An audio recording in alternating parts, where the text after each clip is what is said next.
Alhamdulillah, hii inaitwa sweet reaction, sweet response.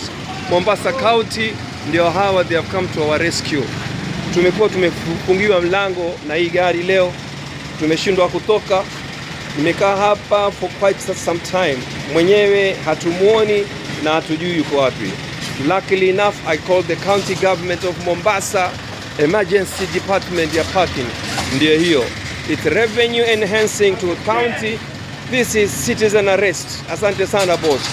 Niko tayari kuendelea kubakia ndani ya nyumba, lakini iwe ni funzo kwa wengine. Nimeshindwa kwenda kazini leo kwa sababu ya huyu mwenye gari amekuja kunifunga mimi. Wapita njia pia wanapata shida hapa. Hii ni hatari kubwa sana. It's a main road. Watu wanashindwa kupita njia.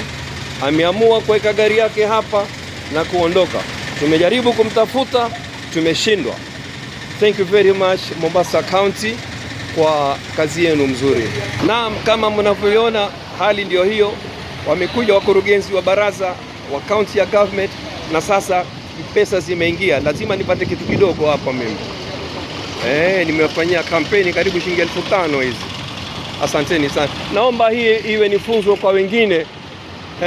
Citizen arrest. Unapoona nidhamu imekosekana katika barabara zetu, county government ya Mombasa watupatie namba za simu ili tuwapigie waje haraka upesi na wachukue hatua ili tuweke nidhamu katika mji wetu Mombasa na Kenya yetu kwa jumla. Asanteni sana. Nikiripotia kutoka Tangana Road, Mombasa, Kauthar Butchery.